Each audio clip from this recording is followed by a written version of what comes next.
Is your business protected against the threat of malicious litigation and frivolous lawsuits? Are you sinking company profits into marketing campaigns that do nothing to contribute to the growth of your business? Bottled Business Sense provides practical business perspectives that uniquely emphasize both legal and media marketing strategies to protect and ensure the longevity of your business. And whether you're trying to provide a startup business with some level of stability or an established business with foolproof asset and estate protection, or simply attempting to get a better return for your business marketing dollars, Bill Bernard and Rick Moscoso will expose potential pitfalls to ensure the security and growth of your business, free from unwanted expense and the threat of litigation.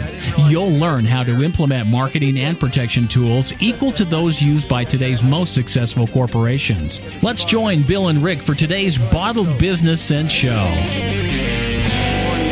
Today is Tuesday here at 10 a.m. I am Rick Moscoso, and welcome to our viewers and listeners out there. You are here on the Bottled Business Sense show. Really exciting here. We're wrapping up a 4-part series with our business coach, Mr. Steve Smith, who we'll introduce here in a second. But wanted to welcome everyone to the show again. And before we get to Steve, I wanted to bring on my co-host, Mr. Bill Bernard. He's on the other side over there someplace there in internet land. Bill, how are you doing? I'm doing great, Rick. Appreciate the time and the inclusion in the show, so to speak. I thought maybe you'd forget about me, but knowing you, I know you better than that. I know we like to joke around every now and then on the show, so let me just say, for my part, that it's been a heck of a 4-week period of time to have Steve here in his company, Growth Source Coaching, and I know that our viewers and listeners are getting a lot of benefit out of it. And before we introduce Steve, the whole this whole show is based on and premised on the protection and growth of the entrepreneur here locally and wherever you may be, and then we give free information out, and we try to provide that every week for your benefit, so we appreciate you tuning in. Without any further ado, Mr. Smith is here with us for the last of 4 shows. We'll probably have him on again, but the last of the 4 monthly shows here for June, and glad to have you on board, Steve. How are you today? Bill, Rick, doing well today, and again, thanks for doing this. It was a great honor to be invited to basically occupy a whole month, and certainly I hope I've helped you guys deliver some really great content, because I know business owners out there are always looking, for ways to improve. Many times it's an academic discussion, but hopefully some of these talks have given people things that they can actually go out and work with and see some improvement. Yeah, absolutely. Well, we're looking forward to another great show. What's our topic for today? Let's have fill everybody in, Steve. What is it for today? Well, to round out the series this month, which has predominantly been on personal development, because I think I've told you guys before that as you go, so goes the business, and it doesn't matter if you're running a small shop or you're running a fairly good-sized organization. The leader, the person that has to make the big decisions, their footprint is on that business, and sometimes their personality, their likes, their dislikes, all the other things in between can get embedded in the business. And so what I try to do is help people that own businesses or have significant responsibility for larger companies become aware of that, and then do things to not only improve themselves but have that promulgate itself throughout the organization. So today the topic is going to be on achieving excellence. And what I found, this is something that as much as there are principles which we're going to go through, what I've really found is that you have to start with a certain mindset, that you're always going to strive to do better. You're always going to find ways to become a real master at what you do. And in everything you touch, every person you talk to, every situation you're in, you're practicing and you're honing these principles so that as time goes on, people look at you as someone who is excellent at what they do. And you guys know, everybody wants to be associated with winners, and that's how you build a much better network, a better pool of talent around you by just becoming excellent yourself. Mm-hmm. Yeah, it all starts with you at the end of the day. I mean, we could give you all kinds of. You could coach somebody and give them the best business practices out there, but if you're not willing to subscribe to this philosophy, then it really is only going to get you limited results. Isn't that right? That's right. And the first thing I tell people is you don't have to be the smartest person on the block. You don't have to have a whole string of degrees behind your name. All you really have to have is a real desire to want to be as good as you can possibly be. And if you've got that desire and you believe that by doing certain things differently and practicing them over time so that it just becomes part of your fabric, you can actually get there. You don't have to be born into a special family with a special name. In fact, some of the people who are probably the greatest examples of folks that are really excellent at what they do today didn't start out that way. They started out with humble beginnings, and so you don't have to have the deck stacked in your favor in order to achieve an extraordinarily high degree of professionalism and excellence and success in your life. Mm-hmm. I've learned from you that you're very process-driven, not only in your own business, but in coaching your clients. And even the things that we've talked about over time, I've learned a lot about it, and it's really kind of redirected my thinking as well. And for someone who's doesn't have that kind of mindset, I know you're going to share a bunch of things here, but what would be the number one thing on the list that you're going to discuss? Well, it's actually the first one, and the first principle to becoming excellent and pursuing that whole mindset of being excellent at what you do is to really love what you do. Or do what you love, and that gets bounced around a lot. I've heard people say that before, but there's actually some science behind that. Love is one of the strongest emotions. There's two of the strongest emotions we live with: love and hate. And if you really love what you do, that the emotional tugs that come along with that, those are the things that drive people to want to pursue through action, through repeat practice, through going over and over and over again. Those are the things that cause people to actually improve, to show improvement, to be better. But it all has to resonate from something emotional. We can't just have academic discussions, because you just pointed that out. A lot of people get into academic discussions and say, okay, well, I've heard that before. Well, the question is, what have you done with it? And if you find yourself not being able to actually put any of this into practice, then you have to really look at the target and say, is what I'm shooting at what I really want?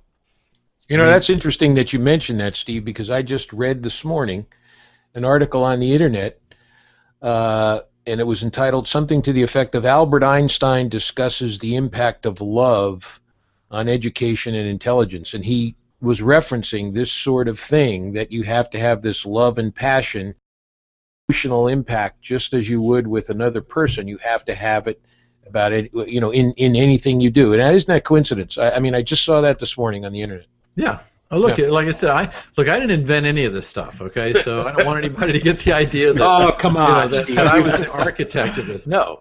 But if you boil it down into some very simple concepts that make sense in your everyday life, your everyday routine, it's not that difficult. It just takes awareness of kind of where you are and what you're doing in all facets of what you do, and it just takes the not just reminders, but kind of an embedded sense that, hey, I'm doing this because this is supporting my calling, my purpose, what I was here to do.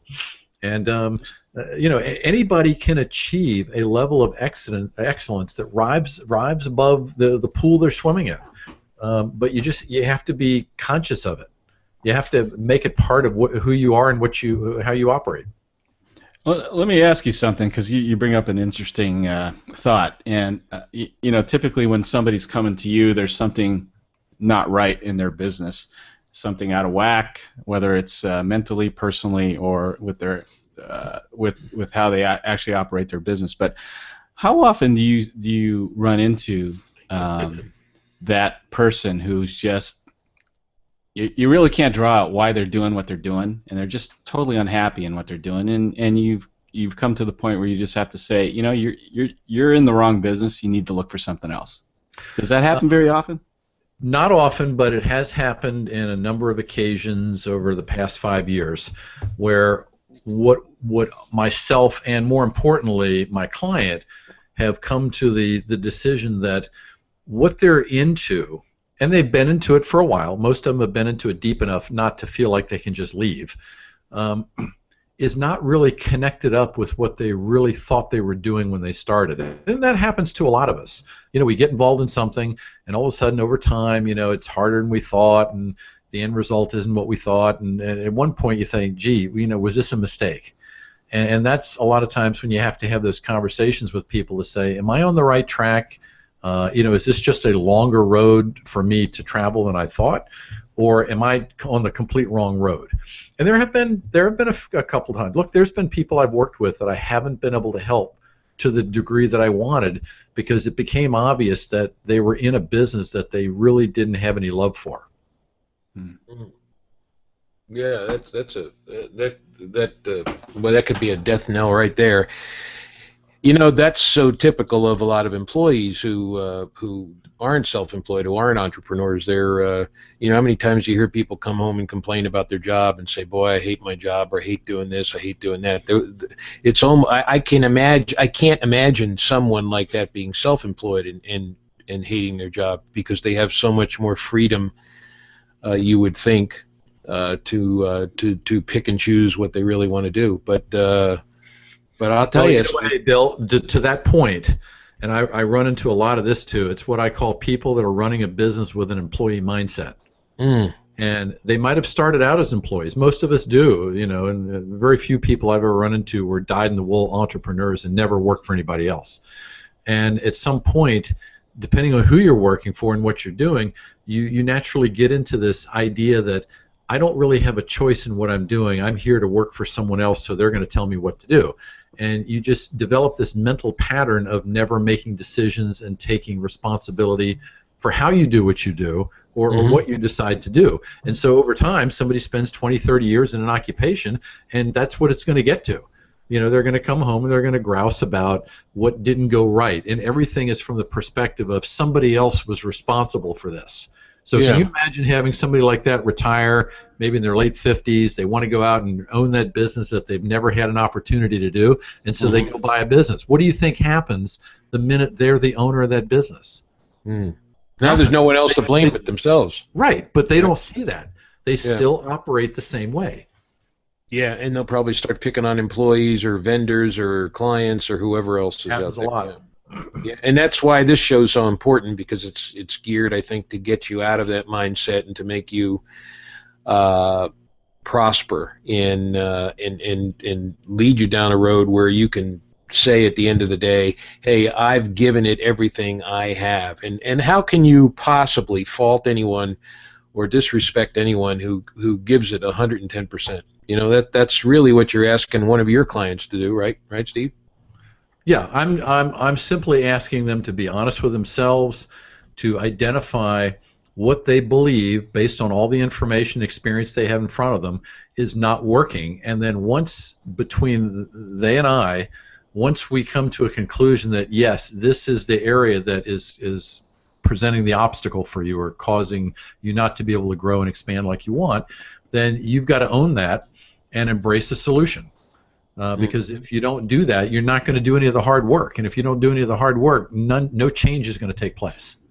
So in this mindset development, if you will, that you're talking about, once you get by the passion part, once you establish, hopefully, that they've got the passion that you feel they really need, then where do you go? Where do you take them next? What's the next step?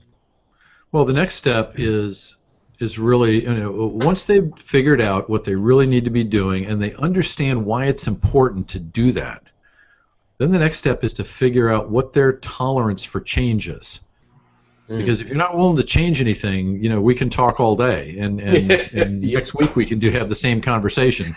And nothing's going to change. Yeah, I can see that could be an ego. That could be an ego issue for a lot of people. Not necessarily because they think they're better than anybody else, but because they're just used to, hey, look, I love this business. I've gotten past the first step. I love this business, and I know what's best for this business, right?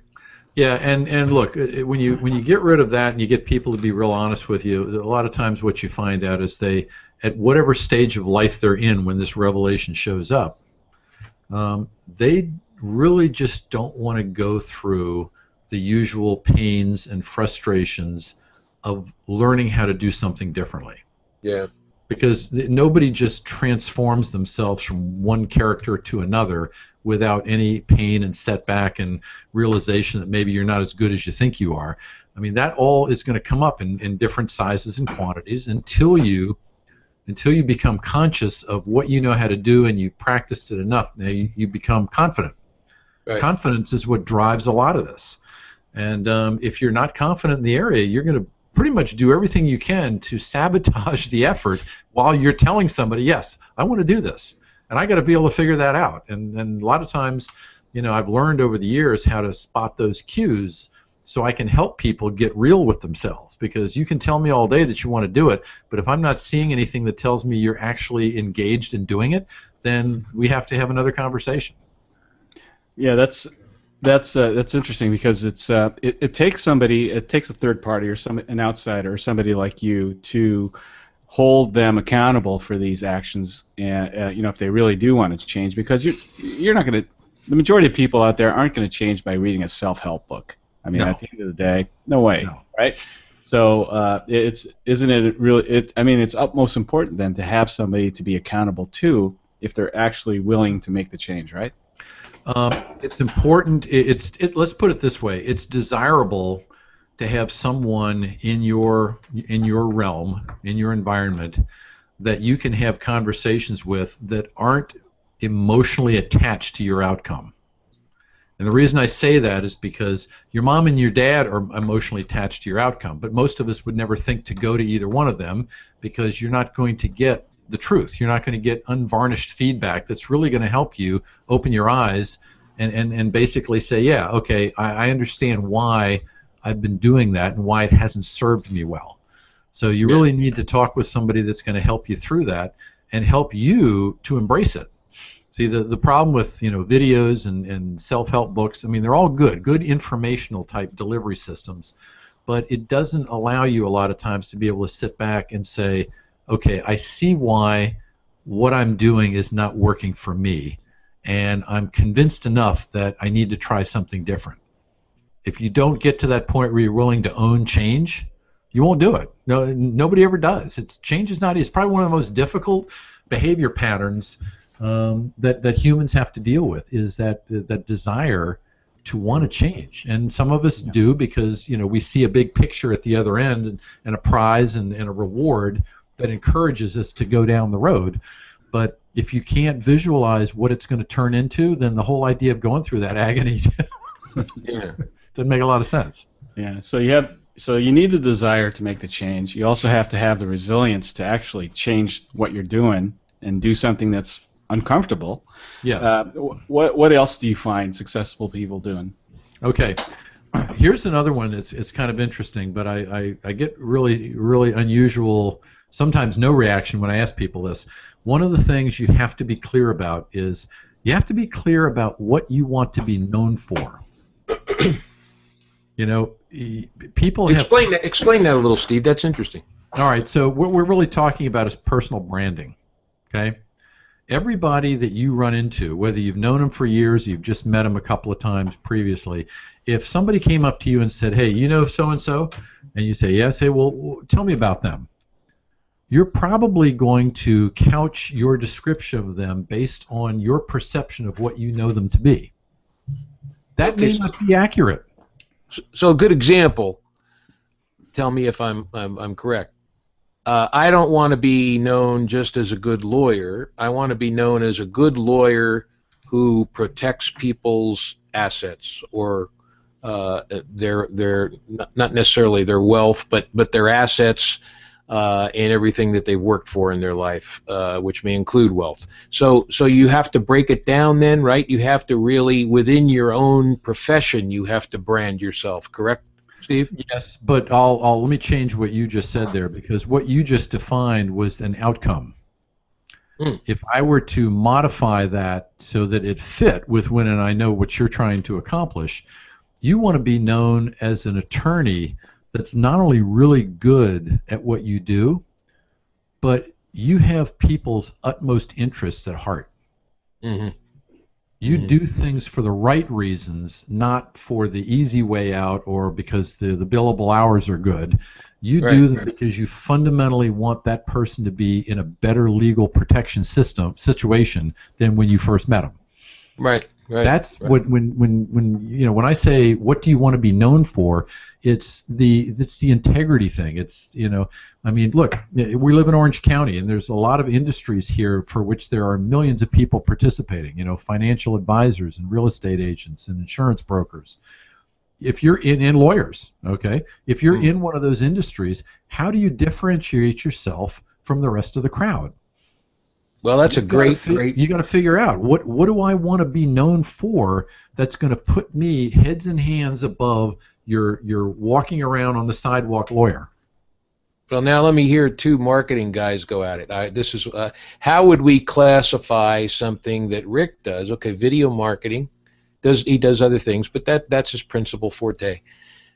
So how do we what would be a good example of differentiating Rick from other video marketing people? I know you're probably going to need Rick's input for that, but can we figure that out, or is that something that would take too much time? Well, no, but I'll give you a way to start with this. The first thing I would do is to ask Rick, what do you want to be known for?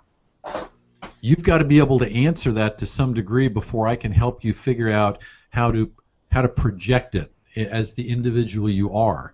Because when you know what you want to be known for and everybody else knows you for the same thing, that's when you have congruency. It means what's on the inside and what's on the outside are a match. Mm-hmm. When what's on the inside, meaning what you want to be known for, and what's on the outside, meaning this is what people think of you, don't match up, then you're incongruent. Then that's when, I'll tell you how you know when somebody's incongruent. You meet them at a mixer or you get introduced to them in some affair, and you walk away thinking, I don't know about that person. I mean, there's just something weird about him. I just didn't get a good vibe. You've had that before, right? Oh, yeah. Okay. When you don't get good vibes about people, there's a problem, and the problem is usually that congruency factor. What you've picked up on the outside and what they've told you based on their inside perspective aren't matching up. Yeah, it makes total sense, because I think a lot of times when people think about personal branding, you're right. They typically come up with the answer that talks more about an outcome and what they want to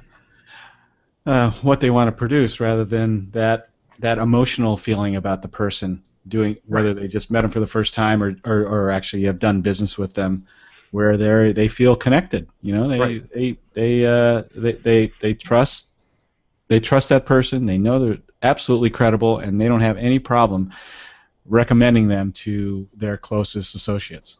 Yes, and so the next question ought to be, well, how do you get there? Well, that's principle number 3. And principle number 3 says you have to embrace excellence in everything you do. It can't just be, Bill, when you're standing on the floor arguing your case in front of the jury to try to get a verdict that you want. Okay, sure, that's a great time to be excellent, but you need to be practicing it in everything that you do. The littlest things as well as the biggest things. Because here's, you guys have probably heard this saying, I didn't make this up, it's been around for a long time, where people say practice makes perfect. Yeah. Mm-hmm. Okay. Great. All right. Well, look at it this way. Practice makes permanent. The more you practice something, the more it becomes an indelible mark on you, and the more effortless it is for you to exude that in your everyday life. So it becomes a habit. Right. Yeah. Right. All habits aren't bad habits, but if you want good habits, you got to work on them. And so the whole idea of achieving a degree of excellence over time is that you've got to be thinking about doing it in as many areas as possible. It has to just be a natural flow. If it's too choppy, then it doesn't come off real, and that whole congruency, that integrity thing, is not going to show up because it's too scripted. It's not a natural progression of just how you interact with people and how you get things done. And I've noted in my practice, for example, that I will put as much emphasis on a client letter, just giving them a brief update as to what's going on, as I will on the floor before the jury arguing the case. And that I think is something that's learned over time. And as you say, once you begin to embrace this excellence, you start implementing it at every level. So I think that's a great.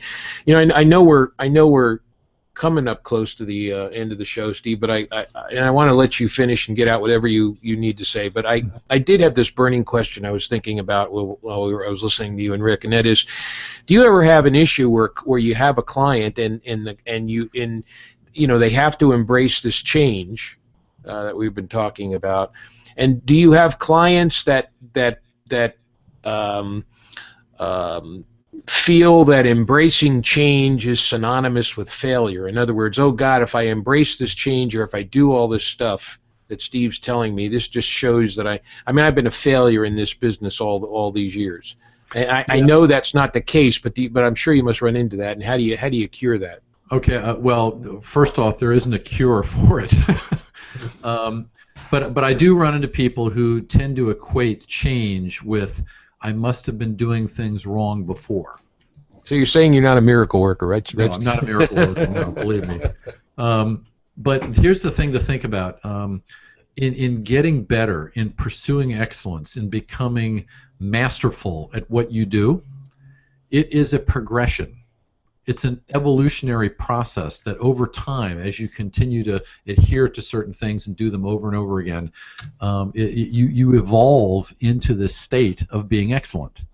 Okay? So if you go back and look at things you did in your early evolutionary phase and you say, Jay, that wasn't the right thing, well, it's not the right thing now. It may have been totally the right thing back when you started. As you develop, you start to realize you need to keep changing and modifying how you're reaching that end game, because to continue doing what you did at the very beginning, it wears out. It has its limitations in terms of what it produces. So you naturally have to keep looking at moving forward, which means some of the things you do, going forward are going to discount what you may have learned back when you started, but that's okay because you've already passed that phase. Yeah, and to add on to that, I agree 100%. But to add on to that, also a little bit of failure here and there isn't bad, right? Because that's how we learn. And by failing in some of the things that we do along the way, it's okay to say to a client, this is what you shouldn't have done. Here's a better way to do it. Because if a client's open-minded and is willing to embrace that change, he or she's going to realize that you learn by some of your failures, right? Yes. Yeah, and it's what I call, and again, here's another great little business acronym that I didn't invent. It's called failing forward. So if people equate failure with a setback, and sometimes failure does come with a setback. But if you learn why it happened and you learn what you did or didn't do that created that, and you're able to resolve that in yourself to change, then you've actually failed forward, because even though a failure took place, your learning has propelled you forward so that you're going to be in a better spot next time you run into a situation like that. I like that. I think that could be a future book title. I don't know. Yeah, I'm sure it's been taken plenty of times. Let's jump into just a few more of these. I don't want to try to go through the whole list of 10, but there are a couple on here I think make for some good discussion. One that I find really everybody could benefit from, and it's called Seek Expert Feedback in Moderate Doses. Here's what I mean by that. Sometimes I'll have a conversation with a client and I'll get them to start thinking about something, and ultimately it's not my job to make the decision for them, because if I make it, then I own it, they don't. So it's their job. My job is to help them really flesh out and be clear about their options, and then they make their decision, and then we go with it. So every once in a while what will happen is next call a client will come and I'll say, okay, how things go with that decision? Where did you arrive? and they will proceed to tell me the sometimes 6, 7, 8, 10 people that they went and talked to about that decision. And so, you know, when you talk to 10 different people about a decision, how many different answers do you think you're going to get? Yeah, 10 different answers. Yeah, absolutely. So now, not only they are not close to making a decision, they're more confused than ever. Mm-hmm. And so, what I suggest people do is seek out folks in your environment that you know are credible, they're trustworthy, and they can help you with a decision, not by siding with you or giving you all the emotional support, but helping you get really clear about the reason why you're making the decision, what's going to happen as a result of that, and then backing away and let you do it. But you've got to learn not to go chasing 6 or 8 or a dozen people until you find someone who agrees with your position, because then you don't learn from that. All you end up doing is taking on somebody else's mindset, and if it doesn't work out, then you don't own it. They own it because you listen to them.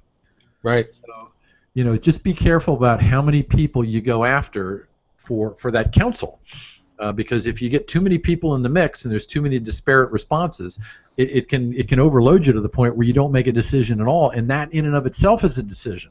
You've decided not to do anything, and that might be even worse than making a bad decision. Yeah, and that can be the kiss of death too, because typically these, at least I've seen it happen in the past, where someone's trying to make a business decision and they're talking to somebody that has no knowledge of the business decision that you're trying to make or the interweavings of what's going on, and you're trying to get their opinion, and it's like, why are you talking to that guy? He has no idea about anything that you're trying to make a decision on. Right. And so, yeah, so it's not like you shouldn't vet your own thoughts so that you can get clear about exactly what you need to do, but just be careful about how many people you bring into that process, or you may be worse off than if you didn't talk to anybody. So that's the one thing on feedback. Here's another one that I think to a large degree helps people stay on the path long enough, because it is a journey. I think, Bill, you might have mentioned something earlier about this. It takes time to develop a level of excellence or a level of expertise. In fact, I don't know the gentleman who wrote about this. It might have been Jim Rohn for all. It might have been him. But anyway, what he said was, in order for you to be a bona fide expert in any subject matter, you have to have worked and practiced that area for a total of 10,000 hours or more. Now, I sat down and did the math on that. That's 25 years of normal work time. So if you've worked away and refined and honed and really gotten good at one particular discipline, and you've done it for that long, you are now a bona fide expert.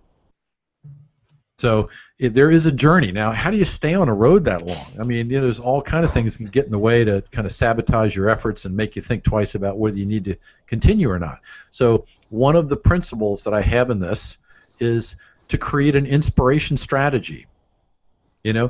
Inspiration is something that comes from outside you, from around you. Motivation comes from within. Well, the way to get motivation is to be inspired.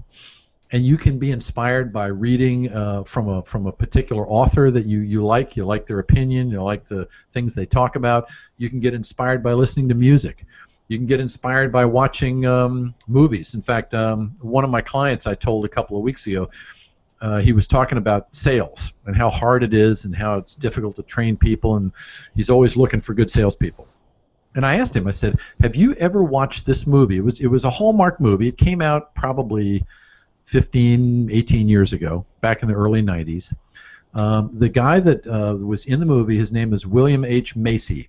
He's a recognized actor. Okay. Yeah, I know who he is. Yeah. The name of the name of the movie was called Door to Door, and he played the role of a real life. This was a real life based movie, and I forget the name of the gentleman who it was based on, but the guy that the movie was based on had cerebral palsy.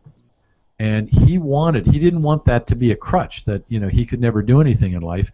So he just wanted to work. He wanted to be able to provide for himself. So he got a job with a company. This was based, I think, back in the 50s or something, with a company that sold cleaners and detergents and soaps and things door to door. And so the whole movie is about how he developed and the setbacks and the humiliations and the things he went through. But ultimately, when it was done, he ended up being the best salesperson in the nation for that company. It's a fabulous movie. If you haven't seen it, you really ought to watch it. It's very, very inspirational. So when it comes to figuring out what inspires you, look for those things and then make sure you build a steady diet of those into your daily routine. Because we're virtually like batteries. You're going to run and run and run and run, and at some point you're going to have no juice left. And the way to get the juice back, the mental juice, the emotional juice, the physical juice, is to do things that are inspirational to you, because that's what gets your head clear and it gets you back in the game. Yeah. Well, that's absolutely true. Very, very, very true. Yeah, well, that's awesome, Steve. We have about 5 minutes, a little over 5 minutes left in the show. Are there any other things that you'd like to share that our audience could benefit from? Yes, and this is more on a business line, but I think for everybody I've ever met throughout my 30-some years of being in business, this one characteristic shows up time and time again. You have to be a master of setting goals and planning. Everything that you do that amounts to anything very rarely ever just shows up accidentally.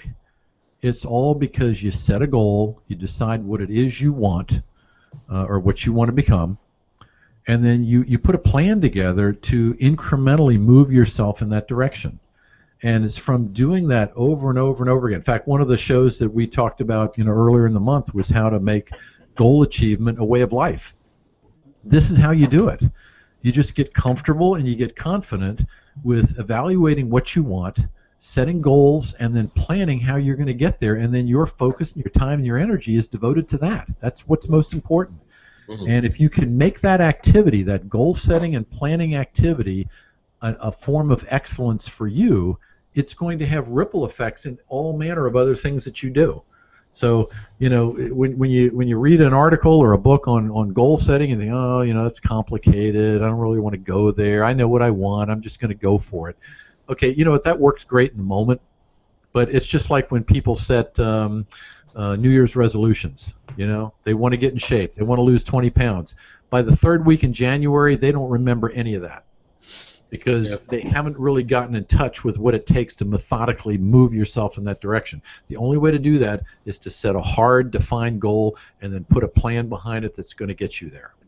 And I think, Steve, that the positive thoughts that people have to have is realizing that this can be an exciting process, not to look at this like an uphill battle. I guess what I'm really saying is these 4 shows have been the perfect example of the distinction between an employee and a business owner, because everything we've talked about in these 4 shows really center on how to be a good business owner, because first and foremost, I think, because without being a good business owner, it doesn't matter whether you're a plumber, a carpenter, a painter, a lawyer, a doctor. That business is not going to prosper if you don't know how to run the business and put the business owner cap on before you put the professional cap on. And boy, I think this has been just a great emphasis on even when we were talking about the branding issue. I mean, before you brand yourself as whatever your profession you're in, you've got to know about branding, and knowing about branding is part of being a business owner. It's not part of being an employee. Right? Yeah, look, we can just kind of bring all this to a wrap by just simply saying, if you want better of yourself, if you want to take your own performance standards up and live by them, this is how you do it. Yeah. And for anybody that wants, let's face it, we only get one shot at this go round on Earth here. Make it the best you can make it. In whatever you choose to do. That's immaterial half the time. It's just, are you connected with it enough to where you can just live the best version of that you possibly can? Yeah, that's right. Well, Steve, this has been an incredible 4 weeks, and I want to thank you very much for sharing all this information with our viewers and our listeners out here. It's just phenomenal how much that I've learned over the last month, because a lot of this stuff, I've heard a lot of this before. Like you said, it's not it's not anything new out there. It's just a matter of how you've wrapped it up for our audience. And I've heard this time and time again, but it's amazing how many times that I've forgotten it. So for me, it's been a great refresher, and really can potentially put another jolt in my business. So that's thank you for that. Thank you for being on. You're the welcome. show. And thanks for having me on. And folks, if you weren't able to listen to any of the other shows, you can always go to bottledbusinesssenseshow.com, and you'll see each of these episodes on the website. Please take a listen to them. They're extremely valuable. They can certainly help you. And if you're at the point where, okay, you've listened to these shows and you need a little bit more help, you need a little bit more advice or consultation, Steve's the guy to call. He's a great place to start. And what's the best way for them to get a hold of you, Steve? For people that would like to just email me, you can go to my website. My email address is on there. Or you can call me direct at my office line, which is 949-951-9163. And either way is fine. People like to approach different ways, but ultimately, if you have something that you could be doing better at, or you wanted to do better at, and your business is on the line, as a result of it, don't wait, because waiting doesn't ever make things better, especially when you have to make a change in order to course correct and get the outcome you're looking for. That's awesome. Well, again, I'd like to. Yes, thank you. Well, I'd like to add my thanks as well to Steve, and again, I'm hopeful that the viewers and listeners will be able to take advantage of listening to this over and over again, going back, listening to the other shows, and getting some real value out of this, because I can't emphasize enough the fact that the thing I'm most proud of about this show is that we provide free information on a weekly basis for a half an hour or so. It's difficult to get free information, especially, if I might add, good free information. Yes, that's the qualifier, Bill. It's got to be good. That's right. And I hope that everyone sees it the way I do. But I just think it's invaluable. So I appreciate it, Steve, and I know we always stay in touch, and I know at some point we'll have you on again. But my heartfelt thanks for being on. Oh, you're welcome. Thanks again. Yeah, thanks again, Steve. And again, you can always go back and listen or watch the previous episodes at bottledbusinesssenseshow.com. Thanks again for joining us here today on the show, and we look forward to seeing you again next Tuesday at 10 a.m. for the next episode of the Bottle Business Sense Show with myself, Rick Moscoso, and my co-host, Bill Bernard, on the other side there. So everyone have a great day. We'll see you again on the next show. Take care, everybody. Bye-bye.